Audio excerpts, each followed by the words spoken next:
자, 이제 그럼 폴리싱으로 좀 넘어가 볼게요. 자, 여태까지 이제 사이드를 계속 깎았어요. 깎다 보면은 버가 생겨요. 발이라고 하더라고요. 거칠거칠한 게 있어요. 근데 사람들이 손으로 이걸 만져보고, 야, 이게 날이 섰네 라고 착각하시는 경향이 있는데, 그거는 날이 쓴 게 아니고, 버가 서 있는 겁니다. 그 버가 서 있으면 어쩌냐면, 옷이 찢어지고, 들고 다니는 옷이 찢어지고, 장갑 찢어지고, 내 보드에 날이 날카로워서 그런 게 아니고, 버가 살아있다고 보시면 돼요. 버는 손으로 만질 수도 있지만, 이런 휴지 같은 걸로 딱 해봐도, 버가 있으면은요, 깎겠죠, 그죠? 이게 이제 버예요. 날카로운 톱니 같은 거예요. 여기만 이제 한번 그 버를 제거하는 과정을 한번 해볼게요. 600방, 400방이 아니고 사이드 이렇게 하시고, 저는 손으로 하고 이쪽은 일단 각도기 대고 할게요. 하시고, 이거는 감각적으로 좀 하는 거긴 하지만, 자, 소리가 거칠죠. 네네. 그러면 언제까지는 이 소리가 점점 고와지거나 없어질 때까지 하는 거예요. 요게 600방의 소리예요. 이렇게 이제 했어요. 여기만. 아까 이렇게 잘라졌었죠? 네. 그렇죠? 이게 그러니까 무뎌진 게 아니라 네. 버가 제거됐다라는 얘기인 거잖아요. 그렇죠. 생각을 해보세요. 88도, 87도가 이렇게 잘라지면 면도칼이죠. 지금 이게 버가 마치 톱날처럼 날카롭게 서 있기 때문에 쓸데없이 이제 손이나 옷 같은 데를 손상시킬 수 있다라는 거죠. 이게 그립력에는 하등 도움이 안 된다는 거잖아요. 퍼스트런 정도는 도움이 돼요. 아, 도리어 도움이 될 수도 있는데. 예. 근데 장기적으로 봐서는 도움이 안 된다는 거죠. 그렇죠. 보통 이제 일반적으로 선수들 같은 경우는 이걸 가지고 이렇게 문지르는데, 여러분들은 고무줄을 가지고 간단하게 해도 돼요. 이렇게 해서 위 한번 하고 아래 한번 하고, 요게 크게 힘주지 말고 살짝, 그러니까 베이스 한 번, 사이드 한 번, 그리고 45도 각도로 아주 가볍게 한 번. 안 찢어지죠? 마찬가지예요. 자, 버 없애는 거는 아까 이걸로 열심히 문질러서 없앤 버나 고무숫돌로 살짝 해서 없앤 버나 똑같이 버는 없어져요.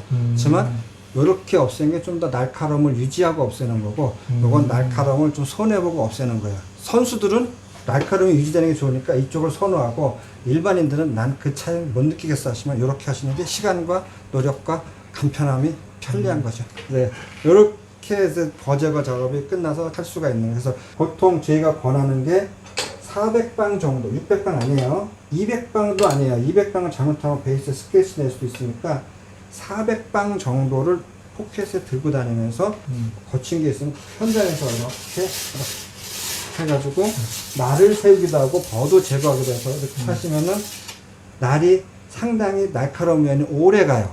그래서 내가 5일마다 엣지를 깎았었는데 10일마다 엣지를 깎거나 15일마다 엣지를 깎을 수 있는 텀이 길어져요. 대신 현장이 아니고 이제 집이나 숙소에서 하실 적에는 각도기 넣고 하면 더 좋아요. 그렇죠. 각도기를 껴서 제일 좋은 건 각도기 끼는 거예요. 맞아요. 초보자분들 그냥 끼고 하세요. 초보자분들. 대신 뭐냐면 이것도 챙겨야 되고 이것도 챙겨야 되는 부분이 이제 갈등이 생기는 거죠. 그래서 그런 걸 간편한 것도 나중에 소개를 한번 해드릴게요. 제가. 네, 그래서 처음에는 다 이렇게 교육할 때도 이렇게 하라 그래요. 이렇게 하고 진짜 귀찮으면 그때 가서 빼가지고 손으로 하라고. 이것도 가르치는 요령인데 이거는 섰죠. 요게 내가 몇 도 뜨는 거 아니라 그 각도에 서요 이게. 그럼 이게 하나의 요령인데 뭐 나중에 그냥 알아서 해요. 맞아요. 깊이 들어가면 또 세세한 게 있고. 네, 요령껏 하시다 보면 그 요령이 생기는 것 같아요. 자, 그러면은 지금 이제 버만 제거한 게 아니라 지금 폴리싱까지 끝낸 거거든요. 버를 제거하는 과정이 폴리싱 과정이라고 하셨잖아요. 네. 그거에 대해서 조금만 더 설명을 해주시겠어요? 보시면 이렇게 면이 있으면 우리가 파일로 깎으면 이렇게 좀 거칠다고 좀 과장되게 이렇게 표현을 할게요. 요거를 이렇게 만드는 과정이 폴리싱이에요. 그 다음에 여기 이렇게 삐쭉삐쭉 나온 게 있어요. 네. 요거를 버라 그래요. 면을 계속 여기를 문지르다 보면은 버가 없어져요. 면도 펴져요. 근데 100% 펴지지 않고 좀 남아 있을 수 있어요. 네. 요거는 아마추어에서 큰 문제가 안 돼요. 근데 이게 레이싱으로 간다 혹은 민감해 학자는 더 문질러 가지고 이런 식으로 면을 매끈하게 해주겠죠. 여기까지 가면은 요거를 엄밀하게 진짜 폴리싱이라 그러고. 근데 우리는 보통 요 과정은 폴리싱과 버제거를 동시에 한다고 이렇게 해요. 그래서 버제거 해야죠, 폴리싱 해야죠, 똑같은 말로 인식이 되는 겁니다. 저는 이제 따로라 생각했는데 전문가분들 그걸 한 가지로 인식한다고 합니다. 그럼 이런 폴리싱하는 작업은 어느 정도, 그러니까 얼마나 해야 되는지에 대한 그 기준을 좀 생각해 볼 수가 있을까요? 기준 있어요. 자, 이제 기준을 설명해 드릴게요. 폴리싱이 안 됐다 치면 이렇게 문지르면 쏙 소리 나죠, 그죠? 네. 뭔가 거친 소리. 거친 소리가 나죠. 예. 네. 뭐 이 소리를 듣고 잠을 잘 수는 없을 것 같죠?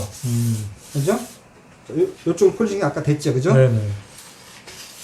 그러니까 소리가 점점 매끈해지는. 매끈해지죠. 그러면 제가 좀 요걸로 문제를 볼게요. 이 소리. 네. 요거 좀 남아 있는 거예요, 이게. 그것도 좀 감으로 알아야 되겠네요. 예. 그러니까 처음에 갈 때가 약간 거친 소리라고 생각을 하시고, 그게 좀 없어질 때까지. 그렇죠. 이걸로 해가지고 더 곱게 못 만들어요. 왜냐면요, 600이라는 건 600에 할당된 소리가 있어요. 800으로 넘어가려면 얘를 바꿔야 돼요. 그래서 600의 소리를 쭉 해가지고, 이제 이제 된 거예요. 왜냐면 소리가 톡 튀는 거 없이 같은 소리가 나죠. 이건 이제 다 끝난 거예요. 자, 근데 1500으로 갈게요. 이번에 톡톡 소리가 나요. 600의 기준에서는 평이지만 1500의 기준에서 봤을 때는 이게 튀는 거예요. 그래서 이제 그 소리가 안 나게끔 하는 거예요. 그러니까 소리가 안 좀 나죠. 거친 소리가 안 날 때까지만 하면은 된다는 것 같습니다. 사실 저는 이전에 오해하고 있었던 게, 1500 정도까지 가면 당연히 광이 날 때까지 해야 된다라고, 그렇게까지는 할 필요가 없다고 생각하신다고 합니다. 네, 이제 마지막 단계로 이제 디튜닝에 대해서 설명을 드릴게요. 디튠은 꼭 필요한 건가요? 이거를 선택이라고 할 수도 있는데, 나한테 맞는 옷을 만들려면 끝단 맞추듯이 맞추는 게 좋지. 디튠이 어떤 의미를 갖는다고 생각하면 될까요? 사실 저는 디튠 안 하거든요. 설명을 드릴게요. 디튠의 포인트는 모드를 딱 들었을 적에 빛이 안 들어오는 부분, 여기를 접설면이라고 해요. 여기는 이렇게 보면 여기쯤 되겠죠? 네. 그래서 접설면에서 안쪽으로, 바깥쪽은 디튠이 아니에요. 바깥쪽은 라운딩이라 해가지고 동그랗게 만들어요. 여기 날이 서 있으면 안 돼요. 여기는 디튠이라고 안 하고 그냥 여기는 날을 없애는 거예요. 네, 어찌됐건 간에 엣지를 죽여야 된다는 거죠. 네. 그렇죠. 여기 날도 세우지 않는 거고. 네, 그래서 네. 여기서 5cm 하냐, 10cm 할까냐, 15cm 할까냐 결정을 하는 거예요. 네. 그래서 디튠의 차이는 뭐냐면, 내가 이렇게 위에서 내려가요. 내려가는데 샵에다가 엣지를 맡겼더니 갑자기 휙 돌아가. 내 이 타이밍 못 맞추겠어 라고 했지. 여기를 디튠하면 얘가 확 안 돌고 늘어져서 돌아줘요. 그래서 자기 스윙 패턴이 몸의 패턴하고 맞출 수가 있어요. 그래서 나는 이렇게 늘어지는 게 싫어. 그럼 어떻게 돼요? 빨리 돌아야 되겠죠. 세웠을 때 빠르게 반응하느냐, 네. 느리게 반응하느냐. 그렇죠. 그래서 스키딩이 쭉 되는 걸 좀 편하게 타시는 분은 디튠을 좀 많이 해주는 게 좋고, 그 다음에 확 꺾여가지고 내가 힘을 줬을 때 그대로 샥 꺾여서 이렇게 쭉 미끄러지는 거 하면 싫다. 그렇죠. 여기는 디튠 안주가 다 살리는 거예요. 그래서 카빙 턴을 잘 하시는 분들은 다 살리라 그러고, 슬립 턴을 좀 좋아하시는 분들은 죽이라고 표현해요. 그러니까 제가 경험상으로도 이거 해놓으면 슬라이딩 턴은 기가 막히게 잘 되는데, 카빙이 마치 좀 유효 엣지가 확 줄어버린 것처럼 맞아요. 그립력이 좀 떨어지더라고요. 그러니까 또 제가 영상을 올리고 하는 게 보통 디카빙을 하는 건데, 디카빙을 하는 관점에서 사실은 미끄러지는 건 거의 대부분이 방해 요소라서 저는 그래서 디튠을 안 하기 시작했거든요. 그렇죠. 자기한테 맞추는 네, 거니까. 그렇죠. 그 다음에 뒤쪽에 이제 디튠이 있어요. 쭉 하는데 자꾸 뒤에 걸려가지고 자세가 흩어지신 분이 있어요. 그럴 때 좀 이게 좀 빨리 빠졌으면 좋겠다 할 때 뒤를 좀 죽여주는 거예요. 디튠 가지고 부족하면 여기 0.5도 여기 1도나 2도를 줄 수도 있어요. 맞아요. 네. 이렇게 가지고 뒤가 빨리 빠지게 해주고. 근데 보통 우리가 1도나 2도 주는 거는 권장을 안 해요. 왜냐면 타면서 실력이 변하고 자기 몸에 맞아지면 다시 여기 살려야 되는데 확 죽여버리면 안 되잖아요. 베이스 각도 말씀하시는 베이스 각이요. 네. 그래서 디튠도 파일로 죽이라고 안 하고요. 그래서 고무숫돌로 이렇게 살짝만 죽여도 디튠이 돼요. 그래요? 고무숫돌로도 충분히 돼요? 그래서 여기가 접설면이에요. 그러면 이렇게 지고, 그 다음에 이만큼 내가 한 손을 이렇게. 그럼 어떻게 돼요? 몇 번 했으니까 더 무디고 여기는 덜 무디겠죠. 이걸로 디튠하면 안 돼요. 저는 디튠 했다가 하면 여기가 거의 뭉툭할 정도로 깎여 있더라고요. 그 샵은 디튠의 개념을 100% 이해를 못한 거예요. 그래서 자세가 어느 정도 잡혀졌으면, 자, 그럼 디튠을 좀 줄여가지고 이제 해보겠습니다 라고 들어가야 돼요. 그 디튠 된 엣지가 그러면은 눈에 확 띄진 않겠네요. 디� 됐구나라고. 안 떼요. 그렇습니다. 그러니까 여러분도 아마 저처럼 생각하시는 분들 꽤 많을 거예요.